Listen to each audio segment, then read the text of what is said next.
we have to talk about this storm. Everybody's running around crazy here. It's like milk, eggs, cheese, bread, but people in Philly are like, so what? Who cares? Everybody else is scrambling. I mean, down here, the stores are like almost empty. Everybody's running around. Oh my God. We're here like, really? I mean, it's like the biggest ridiculous thing I've ever seen. So let's just get right into that. Our peoples in PhillyVoice.com. Grocery store food shortages in Philly region could be compounded by the impending winter storm. Now, remember, we got supply chain issues, labor shortages, and COVID-19 Omicron still in effect here. And it's left many supermarket shelves bare. Snow, sleet, and frigid weather that's happening this weekend is going to pack an extra punch.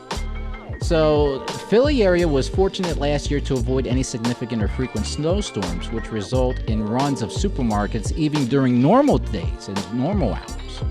But over these next few days, Philly is going to be getting into some nasty weather as well as the rest of the East Coast. And Alex Baloga, who's the president of the Pennsylvania Food Merchants Association, ties a lot of the industry's issues to the difficulty of keeping up with changes in consumer behavior.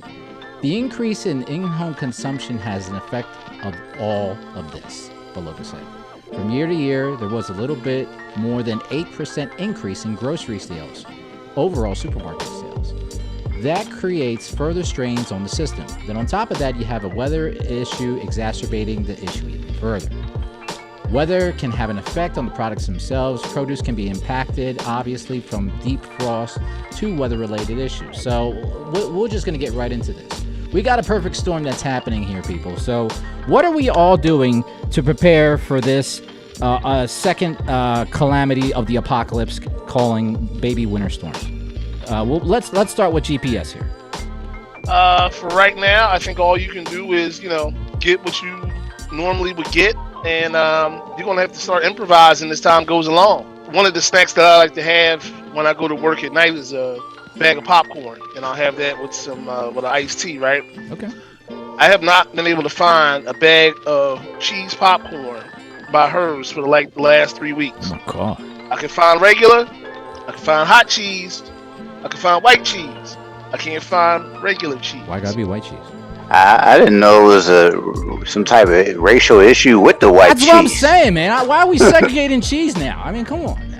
I mean, Cortez. I actually have some white cheese spray I was just looking for. I was going to send to you in Philly, but I can't find it right now. Oh my God. Jesus. Okay. Well, you want some white cheese, man? You got some Parmesan at home, man?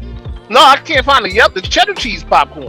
No, take some Parmesan. Yeah, I was like, take some Parmesan and spray it over top of the popcorn, bro. Put some spray on there, man. It's more calories, of course, man. But elevate your popcorn. Elevate it. That's all you got to do. Yeah. Put that, get some 4 cheeses. That's all. Maybe get the. Hey, wait a minute. Doesn't Prego have like a 4 cheese sauce or something like that? Maybe you could just dunk your popcorn in there and everything. Probably. That might not work. But Cortez, we know you are a family man just as well as everybody else here in the panel. How are you coping with all of this end of the world snowstorm issues? Well, it is very hard. It is very hard up here. Because the snow, like you said, man, people are over dramatizing this storm, man. I'm like, look, I haven't even used my snow blower all season, man. I'm like, will I be able to use this, or will it be back in storage again for the next couple of months? It's just, and folks, you just got to take it one day at a time. You don't need to go out here and buy out the supermarket. I mean, I went out here to look for cat food, for God's sakes, man. Yeah. The shelves are empty. I'm like, yo, why are people hoarding cat food, man? Yeah, I mean, I'm telling you, and as a person that does have a trio in the house, I've just said, look, Walmart can't do that. All that other stuff, no. Go to PetSmart. Go to any of these other pet places that are just focus in there and buy the packs. They got like 25 packs. Buy it. Okay. You're good. That's the best way to do it. So there's always ways of getting around certain issues that we're having. And Miss Marsha, of course, you're doing a quadruple duty over there. I understand it. And kudos to you for being an awesome mom and doing what you got to do. Yes, bravo on that. Look, I'm trying. So what we're doing today is, well, we're making breakfast, but I asked family what they wanted for dinner, so they wanted chicken soup. So I'm making chicken soup from scratch. Okay. Right after this, so you're gonna be seeing me doing my celery and onions. Nice. But to help combat it, because I don't like going out, but I did go out this morning. I use Instacart. I use Ship It. I use I've been using that before the pandemic hit. You spend like $99 and you get people bringing shopping for you and bringing to your door. So Walmart Plus, I use all of that because I'm bougie and I'd rather somebody else do my shopping.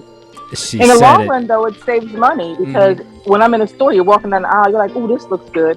If I have a detailed list and they go get it for me, what else you gonna do? So that's true. And that's what I've been fortunate. And you know what, Cortez? Just to bring that back, you are the BJ King, and you know it's always good to have that membership card because, of course, you buy in bulk over there, so that always is a plus, right? Yeah, definitely is a plus. If you have it, guys, definitely use it. If you know, because I mean I don't see, first it was the toilet paper stuff, man. Toilet paper, it's like it's well stocked where I'm at, man. Meat, like beef and stuff and poultry, yeah, they getting hit pretty bad down here. Big time. So I feel them, but folks, you gotta remember this storm only gonna last like less than 48 hours. And stuff is gonna be right back to normal again. I mean, every storm we dealt with in the past, man, they hype it up, man. Everybody's at the supermarket fussing and fighting over, oh man, you took the last can of mayonnaise, man. Now we're gonna have to fight this out down here in the island type of stuff, man. Bro, folks, if you got some pasta, ramen noodles, that can last you for a couple of days if you spread it out, man. That's right. We survived in Temple with ramen, so why can't we do it now? You know what I mean? I mean, you can go on to TikTok and grab all these type of different recipes on there, and some of them are probably nasty as hell, but there are others that are actually somewhat decent. So I think the issue is our culture. We're hoarders when it comes to things like that because we don't want someone else to have more than us. So why do we need 4 or 5 loaves of bread? Just get what you need and keep it moving. But we don't do that. So, you know what I also think though? I also think that we have a lack of educating ourselves in how to be self-sufficient, and that means by cooking, creating your own food. You can create bread at home. You can do all that kind of stuff. You just have to get the ingredients and leaven your stuff. You can do it. I mean, if Marsha can bake cakes, people can make bread. I had a bread machine. Right. I ain't gonna lie. I tried that.